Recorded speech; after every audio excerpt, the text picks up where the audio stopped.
नमस्ते, मैं अलका ठाकुर हूँ और आप सभी का अलका मेडिकल क्लासेस में स्वागत है। तो गायनी का हम पढ़ रहे हैं, ऑब्स्टेट्रिक्स का हम पढ़ रहे हैं, दोनों को हमने मर्ज किया है साथ में।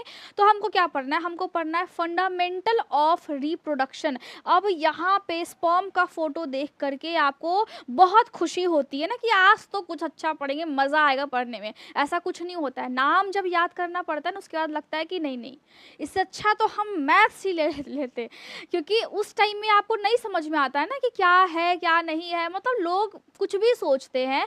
अगर आप बायो पढ़ रहे हो तो बायो का मतलब ये नहीं है कि मज़ा आएगा, मज़ा नहीं आता है, बिल्कुल मज़ा नहीं आता है। उनसे पूछिए जो ऑलरेडी ये कोर्स कर रहे हैं, नाम याद करते करते ना हालत ख़राब हो जाती है। तो इसमें इतना मज़ा वाली बात होती नहीं जितना आप सब सोचते हो बिना काम के। तो हमको क्या पढ़ना है? हमको गायनी के हिसाब से, आज जो हमारा शेड्यूल है उसके हिसाब से हमको क्या पढ़ना है। जो जॉब का नोटिफिकेशन आया है ना फार्मा के लिए और नर्सिंग ऑफिसर्स के लिए, मैंने ऑलरेडी जा करके वहाँ पे टेलीग्राम पे उसका नोटिफिकेशन 23 पेज का मैंने शेयर किया है। जा करके उसको आप देखिए, पढ़िए। और जिसका नर्सिंग कंप्लीट हो गया है, फार्मा कंप्लीट हो गया है, डिप्लोमा नहीं ग्रेजुएशन वाला, जो जिसका कंप्लीट हो गया, बैचलर डिग्री की मैं बात कर रही हूँ, जिसका भी कंप्लीट हो गया, जा करके उस नोटिफिकेशन को चेक कीजिए और जा करके फॉर्म को फिल कीजिए। 13 मार्च लास्ट डेट है, उससे पहले ही आपको फिल करना है, ठीक है? इसीलिए मैंने आपको बता दिया है। तो फंडामेंटल ऑफ रिप्रोडक्शन मैंने आपको ये समझाया था, ओवल्यूशन क्या होता है, फीमेल की बॉडी में किस तरीके से फेजेस होते हैं, मेंस्ट्रुअल साइकिल कैसा कैसा होता है। मतलब कैसा कैसा का मतलब क्या है कि बॉडी में 28 दिन की 28 दिनों चेंजेस एक फीमेल की बॉडी में होते रहता है। इसीलिए तो फीमेल को समझना बड़ा मुश्किल है, क्योंकि रोज उसकी बॉडी में चेंज हो रहा है ना, वो खुद को भी नहीं समझ पाती है। आज क्या हो रहा है, आज मूड स्विंग हो गया, आज किसी ने डांट दिया, उसको छोड़ेंगे नहीं। तो ऐसा नहीं करना है। लेकिन हम ना बड़े कोऑपरेटिव होते हैं और कोऑपरेट करके चलते हैं। लेकिन होता क्या है कि हार्मोन्स का जो इफ़ेक्ट होता है ना, वो हमारे चेहरे पे या हमारे बिहेवियर पे झलक ही जाता है। चिड़चिड़ापन सा होने ही लगता है एक टाइम के बाद। तो क्या है कि हम इसको क्या पढ़ेंगे आज? हमें क्या पढ़ना है? आज हमको पढ़ना है फंडामेंटल ऑफ रिप्रोडक्शन। फंडामेंटल का मतलब ही होता है बिल्कुल बेसिक सा चीज़ मैं आपको बताऊंगी। और पैरामेडिकल के आप छात्र हैं तो इसका मतलब ये नहीं है कि अब उठाया किताब और बिल्कुल डिटेल से आप पढ़ने लगे। डिटेल से तब पढ़ना है जब आपको कोर्स आप कर रहे हो, या फिर आप और ज़्यादा आप तैयारी कर रहे हो, एमएससी नर्सिंग कर रहे हैं। ऑलरेडी मैं आपको डिटेल से बताती हूँ, लेकिन अभी जितना इंपॉर्टेंट है उतना ही बताती हूँ, वरना दिमाग जो है वो पूरा खिसक जाएगा। तो जितना इंपॉर्टेंट है उतना ही आपको पढ़ना है, जितना सिलेबस में है उतना ही आपको पढ़ना है। ज़्यादा आप डिटेलिंग के चक्कर में ना पूरा सिलेबस कंप्लीट भी नहीं हो पाएगा। तो यहाँ पे क्या है कि मैं डिटेल से बताती हूँ, लेकिन ये नहीं कि एकदम एक एक चीज़ का आप एकदम डिटेल जाओ, एकदम हिस्ट्री उसका खोजो, कहाँ से हुआ, क्या हुआ, किस तरीके से हुआ। हर एक चीज़ का अलग अलग किताब है। अगर सिर्फ आप मसल्स पढ़ने जाएंगे तो मसल्स में सिर्फ अगर आप बाइसेप्स पढ़ेंगे ना, उसका भी अलग किताब है।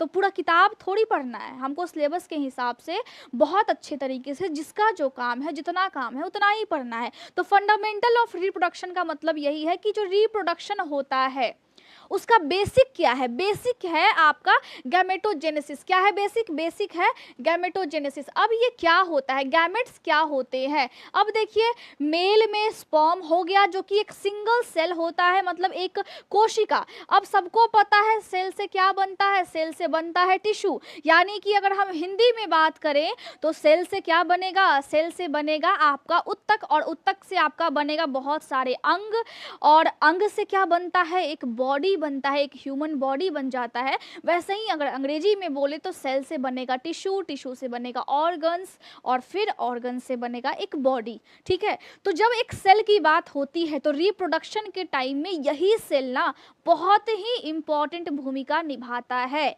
एक मेल के बॉडी में भी और एक फीमेल के बॉडी में भी। तो क्या दोनों के बॉडी में सेम सेम सेल पाए जाएंगे? बिल्कुल नहीं, क्योंकि बॉडी का स्ट्रक्चर अलग है, बॉडी का बेस अलग है, बॉडी की टाइप अलग है। तो दोनों के बॉडी में सेम सेम चीज़ें कैसे पाई जाएंगी? तो अलग अलग होता है। गैमेटोजेनेसिस का मतलब ही होता है मेल में जो स्पर्म हो गया और फीमेल में क्या हो गया? फीमेल में हो गया ओवम, यानी कि हम इसको एग सेल भी बोल देते हैं। और मेल वाले में क्या हो गया? मेल वाले में स्पर्म हो गया। अब उसी स्पर्म का आप यहाँ पर डायग्राम देख रहे होंगे। तो स्पर्म कैसे बनता है, क्या बनता है, बड़े ही डिटेल से आपको समझाया है। तो इस लेक्चर में हम उसको तो डिस्कस उतना नहीं करेंगे, ठीक है। तो स्पर्मेटोजेनेसिस पे लेक्चर्स ऑलरेडी अवेलेबल है, लेकिन फिर से मैं आगे जा कर के फिर से मैं उसको एक बार अच्छे से डिटेल करूंगी। स्पर्मेटोजेनेसिस पे कैसे स्पर्म बनता है, एक मेल की बॉडी में किस तरीके से बनता है। तो स्पर्मेटोजेनेसिस, जेनेसिस का मतलब ही होता है प्रोडक्शन, मतलब उत्पादन। अब स्पर्मेटो है मतलब स्पर्म का उत्पादन होता है, स्पर्म का निर्माण होता है, उसी वाले प्रोसेस को स्पर्मेटोजेनेसिस बोलते हैं। और यहाँ पे है oogenesis का मतलब होता है एक फीमेल के बॉडी में एक ओवम का निर्माण होता है, एक एग सेल का निर्माण होता है, उसी प्रोसेस को हम बोलते हैं oogenesis। सिंपल सी चीज है। और वहीं पे जो सेल बनेगा उसी को हम बोलते हैं oocyte। वहां पे जो कोशिका होती है जो निरंतर डेवलपमेंट करती रहती है, प्रोसेस के थ्रू रिफाइन होती रहती है। जब मैं छोटी थी तो मैं अलग टाइप की दिखती थी, लेकिन जब मैं बड़ी हो गई तो मैं अलग टाइप की दिखती हूँ ना। जब मैं छोटी थी तो मैं उतनी ज़्यादा जिस टाइप की अभी दिखती हूँ उतनी मैं नहीं दिखती थी। मेरे स्ट्रक्चर्स बिल्कुल नॉर्मल थे, मेरे फेस के जो भी फीचर्स है वो बिल्कुल थोड़े से, बहुत थोड़े क्या, मेरे तो बहुत ज़्यादा अलग थे, मतलब आप पहचान नहीं पाओगे। अब जब हम बड़े होते हैं तो स्ट्रक्चर्स बनते हैं, एक लास्ट में जा कर के फिर हम जब मेच्योर होते हैं तो उसके बाद वो चीज़ें बिल्कुल एकदम वहीं पे एक तरह से कहिए कि स्थायी हो जाता है। उसके बाद फिर से वो चीज़ें घटना शुरू हो जाती है। तो अभी मैं जवान हो रही हूँ, लेकिन कुछ टाइम के बाद फिर मैं बूढ़ी होना शुरू हो जाऊंगी। इसको हम क्या कहेंगे, इसको कहेंगे कि हम एक प्रोसेस के थ्रू गुजरते हैं पूरी उम्र। ताउम्र हम क्या कर रहे हैं, हम बढ़ रहे हैं और फिर मेच्योर हो रहे हैं और फिर क्या कर रहे हैं, फिर डिक्लाइन हो रहा है, फिर वो चीज़ें जो है वो ख़त्म हुई जा रही हैं। अभी चेहरा चमक रहा है, अभी स्किन बहुत ज़्यादा टाइट है, बचपन में भी टाइट था, लेकिन क्या था, वो मेच्योर हो रहा था, लेकिन अब बिल्कुल मेच्योर है और आने वाले टाइम में ये क्या होगा, ये बूढ़ा हो जाएगा।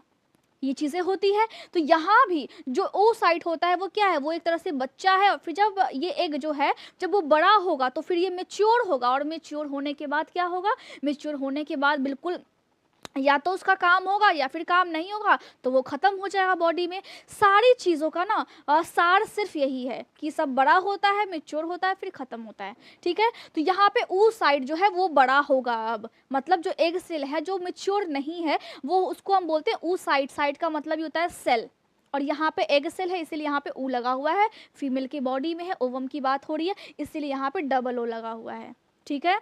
कोई कंफ्यूजन नहीं है, आराम से पढ़िए, स्क्रीनशॉट लेना है ले लीजिए, साइड में हट जाती हूँ। पीडीएफ डालने का भी समय सच में बिल्कुल नहीं मिल रहा है, बिल्कुल भी नहीं मिल रहा है। मुझे कॉलेज भी करना है, मुझे ये भी करना है, मुझे पढ़ाना भी है, मुझे नोट्स भी बनाने हैं, मुझे आपके लिए लेक्चर्स भी शूट करने हैं। मैं क्या क्या करूँगी, मैं अकेली हूँ। तो आपको क्या करना है, आपको थोड़ा सा मैनेज करना है। पीडीएफ मैं नहीं दे पा रही हूँ, लेकिन मैं इतना बोल देती हूँ जिससे आपको समझ में आ जाए और आप सुन करके नोट्स बना पाए। लेकिन अच्छी बात यह है कि जब आप अपने हाथों का बना हुआ नोट्स जब आप पढ़ते हैं ना तो ज़्यादा याद होता है, सच्ची में ज़्यादा याद होता है, ठीक है। तो यहाँ क्या है, यहाँ है oogenesis, मतलब एक फीमेल की बॉडी में एक एग सेल का जब निर्माण होता है उस वाले प्रोसेस को हम oogenesis बोलते हैं। और जब वो एग सेल मैच्योर हो जाता है तो हम सब जानते हैं मेंस्ट्रुअल साइकिल होता है, जिसको मैंने ऑलरेडी पिछले लेक्चर्स में समझाया था, ठीक है। जब मेंस्ट्रुअल साइकिल होता है तो वहाँ पे 14-28 दिन का चक्र होता है, और ये जो चक्र है वो 21 से 35 दिन तक का हो सकता है, लंबा खिंच सकता है। और उसके बीच में 14वें दिन क्या होता है, ओवल्यूशन होता है, एक एग रिलीज होता है, वहाँ भी डेवलपमेंट होती है, वहाँ भी प्रोसेस होते रहता है। मतलब हमारा बॉडी, अभी मैं हूँ, मेरे बॉडी के अंदर मैं फीमेल हूँ, तो फीमेल रिप्रोडक्टिव सिस्टम के अंदर में अभी क्या हो रहा है, ग्राफियन फॉलिकल मेच्योर हो रहे होंगे, और अगर मेच्योर हो गए होंगे तो ओवल्यूशन हो गया होगा, तो ओवल्यूशन हो गया होगा। उसके बाद अगर फर्टिलाइजेशन नहीं हुआ तो क्या होगा, मेंस्ट्रुएशन हो जाएगा। ये नॉर्मल चीज़ें हैं। तो मैंने ऑलरेडी उसको बताया है 14वें दिन पे ओवल्यूशन होता है, मैंने कल आपको फेज भी बताया है कैसे कैसे होता है। और लास्ट में हम पढ़ेंगे स्ट्रक्चर्स ऑफ ओवम, मतलब अगर एग सेल है, मेच्योर है एग सेल, तो कैसे उसका स्ट्रक्चर होता है।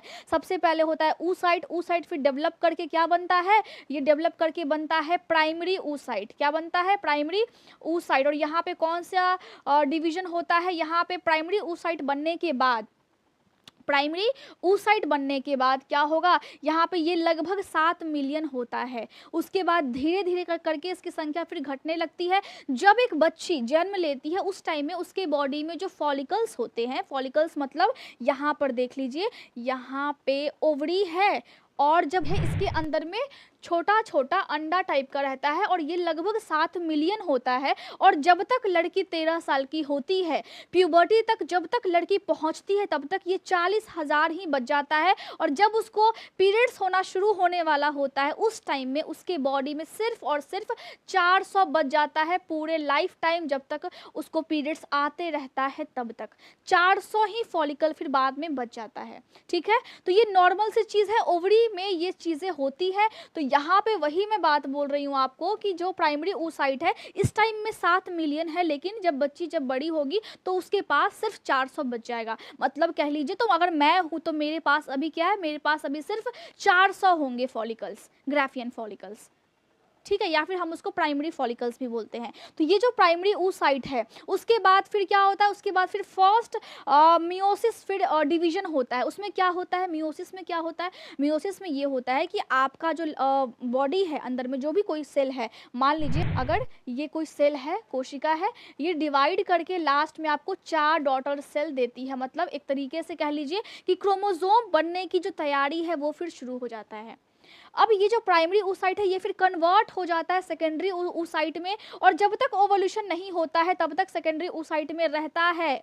उसके बाद क्या होता है, उसके बाद इसमें भी फेजेस होते हैं, प्रोफेज होता है तो फिर मेटाफेज होता है, तो मेटाफेज तक होता है। इसको भी मैं आपको डिटेल में समझाऊंगी, लेकिन बेसिक आज समझना है।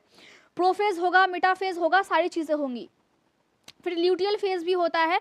तो कितना मैं आपको मैं बताऊंगी, लेकिन अभी सबसे पहले इंपॉर्टेंट ये है कि आपको अच्छे से बेसिक समझ में आना चाहिए, क्योंकि बहुत से बच्चे ऐसे होते हैं जो शायद दूसरे फील्ड से होते हैं, उनको नहीं पता होता है। तो जब आप बेसिक को जब आप नहीं बताओगे तो फिर आप कैसे आगे पढ़ पाओगे ना, आपको समझ ही में नहीं आएगा, फिर कैसे आप आगे तैयारी कर पाओगे। तो प्राइमरी oocyte के बाद आता है सेकेंडरी oocyte, और जब सेकेंडरी oocyte हो जाता है उसके बाद सेकेंड फिर मियोसिस का डिवीजन होता है, तब जा करके वहाँ पे क्या होगा, तब जा करके मेंस्ट्रुएशन होगा, या फिर वहाँ पे ओवम फिर बन जाता है, एक मेच्योर ओवम फिर बनेगा। और वहाँ पे जब ओवम बनता है तो इसका मतलब है कि वो जो हैप्लॉइड है, ये क्या, ये हैप्लॉइड होगा। इसका मतलब क्या है, इसका मतलब है ये है फीमेल हैप्लॉइड, ये है फीमेल सेक्स, और एक पोलर बॉडी फिर बच जाता है जिसका कोई काम नहीं होता है बॉडी में। तो ये नॉर्मली oogenesis प्रोसेस में होता है। ये मैं आपको इसीलिए बता रही हूँ क्योंकि ये मैं आपको बेसिक बता रही हूँ। डिटेल से जिस दिन बताऊंगी उस दिन बहुत ज़्यादा डिटेल से बताऊंगी, ये मैं सिर्फ आपको बेसिक बता रही हूँ। और यहाँ पर क्या होता है, यहाँ पर जो oocyte बनता है ना उसके पास क्या होगा, उसके पास 22 ऐसे क्रोमोसोम होंगे, यानी कि ऑटोसोम्स, क्रोमोसोम्स है ऑटोसोम्स होंगे, 22 सेम में होंगे, लेकिन लास्ट में एक जो है वो अलग बच जाएगा। अब वो कैसा होता है, बॉडी में जो गुण ट्रांसफर होता है, देखिए सब कुछ 1 है, 2 है, 3 है, 4 है, ये बिल्कुल सेम से है, ठीक है, लेकिन लास्ट में कैसा बच जाएगा, लास्ट में कैसा बच गया, लास्ट में XY बच गया, एक इस टाइप से है, एक लंबा है। तो लास्ट वाला जो है वही तय करता है कि जब फर्टिलाइजेशन होगा तो अगर X मिला जा करके तो लड़की हो गई, अगर XX हो गया तो, अगर XY हो गया तो फिर लड़का हो गया। तो यहाँ पे यही से एक गुण जो है वो ट्रांसफ़र हो जाता है, तभी तो हम बोलते हैं अच्छा तुम पापा पे गई हो और तुम मम्मी पे गई हो, इसीलिए हम बोलते हैं, ठीक है। तो यहाँ से लास्ट वाला तो जो है वो अलग अलग होता है, इसीलिए सबको हम ऑटोसोम्स बोलेंगे, और इसको हम क्या बोलेंगे, इसको हम बोलेंगे हेट्रोसोम्स बोलेंगे, क्योंकि ये जो है वो दोनों सेम बिल्कुल भी नहीं है, ठीक है। अब हम बात कर लेते हैं ओवुलेशन साइकिल का, जिसमें मैंने आपको ऑलरेडी बताया है। सबसे पहले मेंस्ट्रुएशन होता है, पीरियड्स का टाइम है, डे 1 के बाद क्या होता है, फिर फॉलिकल फेज आता है जिसमें फॉलिकल्स मेच्योर होते हैं। और जब फॉलिकल यानी कि ग्राफियन फॉलिकल की बात हो रही है, जब ओवरी में ये ओवरी है, ठीक है, ये फिम्ब्रिये है, ठीक, और यहाँ पे जो फॉलिकल्स है वो मेच्योर हो रहे हैं, वो कैसा होगा, इस तरीके से होगा। अब मैं आपको इस साइड बता देती हूँ, ये है क्या, फैलोपियन ट्यूब है, और फर्टिलाइजेशन कहाँ पे होता है, यहाँ पे बीच में एम्पुला के जगह पे जो ट्यूब है उसकी जो लंबाई है वो 10 सेंटीमीटर होता है, और यहाँ पे भी 4 पार्ट होते हैं, इस्थमस होता है, एम्पुला होता है। तो एम्पुला के साइड में यहाँ पे फर्टिलाइजेशन यानी कि स्पर्म और एग, स्पर्म और ओवम दोनों आपस में मिलते हैं एम्पुला के साइड में यहाँ पर, और फिर खिसक खिसकते खिसकते खिसकते खिसकते फिर ये एंडोमेट्रियम में जाकर के इम्प्लांटेशन होता है और फिर बच्चे का निर्माण होने लगता है। तो ये क्या है, ये जो उंगली जैसा स्ट्रक्चर है ये है फिम्ब्रिये, यहाँ पे देखिए लिखा हुआ है, और ये है ओवरी, और इसके अंदर में छोटा छोटा अंडा टाइप का होता है, हम उसी को बोलते हैं ग्राफियन फॉलिकल। अब यही ग्राफियन फॉलिकल फिर मैच्योर होता है, और जब मैच्योर होता है तो बॉडी में FSH काफ़ी ज़्यादा बनता रहता है, और उस टाइम में ये ग्राफियन फॉलिकल जो है वो फिर एस्ट्रोजन भी निकालता है। और एक टाइम ऐसा आता है, मैंने कल आपको बताया था, एक टाइम ऐसा आता है जब LH हार्मोन ज़्यादा हो जाता है, एस्ट्रोजन हार्मोन बॉडी में ज़्यादा होता है, और उस टाइम में एग जो है वो बिल्कुल तैयार होता है फर्टिलाइजेशन के लिए।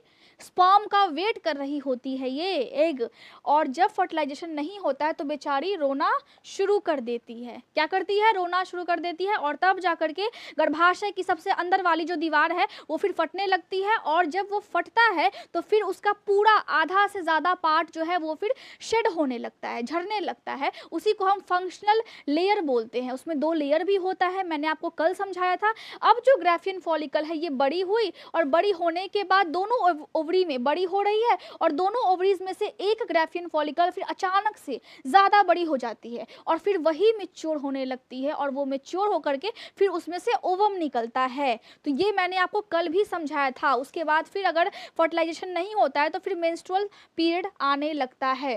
तो ये मैंने आपको समझाया था कल भी बहुत डिटेल से, और आज भी मैंने आपको बताया है ताकि आप अच्छे से इसको और ज़्यादा समझ पाओ। अब क्या है, एक ओवम का स्ट्रक्चर कैसा होता है, हम बात कर रहे हैं एग सेल की। ओवम क्या होता है, तो उसका स्ट्रक्चर आखिर होता कैसा है, इसकी जो साइज है वो कितनी होती है बॉडी में। एक फीमेल के बॉडी में एक ओवम है, ठीक है। अब यहाँ पर होता है न्यूक्लियस, और यहाँ पे क्या है, यहाँ पे क्या है, साइटोप्लाज्म भी है। अब मैं इसको थोड़ा सा छोटा कर देती हूँ आप लोगों के लिए। चलिए, अब जब ये हो गया छोटा तो ये क्या है बीच में, ये है बीच में साइटोप्लाज्म। अब ध्यान से देखेंगे तो इसकी साइज कितनी होती है, 130 माइक्रोन है इसकी साइज। किसकी? आपके ओवम की, माइक्रोन्स। चलिए, 130 माइक्रोन्स हुआ इसकी साइज। अब ये जो इसकी साइज है वो क्या हम अपनी आंखों से देख पाएंगे? बिल्कुल भी नहीं देख पाएंगे। अब सबसे बाहर वाला जो लेयर है उसको हम बोलते हैं वाइटेलिन मेम्ब्रेन बोलते हैं, बीच में न्यूक्लियस हो गया, और यहाँ पे साइटोप्लाज्म भी है जो एक तरह से पदार्थ होता है पानी की तरह, और साइटोप्लाज्म बहुत ज़्यादा इंपॉर्टेंट भी है। ये ओवम की बात हो रही है। बाहर में होता है कोरोना रेडिएटा, ये जो आप देख रहे हैं ना ये ग्रैनुलोसा सेल होता है, इसी को हम कोरोना रेडिएटा बोलते हैं, और ये ओवम को न्यूट्रिशन देता है, मतलब पोषण देता है, ठीक है। यहाँ पे एक और चीज़ है, पेरीवेलेटाइन स्पेस होता है। ये देखिए, ये लास्ट वाला जो लेयर है इसको हम बोलेंगे जोना पैलुडिसा, और इसके बीच का ये वाला स्पेस है इसको हम बोलेंगे पेरीवेलेटाइन स्पेस बोलेंगे। तो सारी चीज़ें मैंने आपको समझाई है।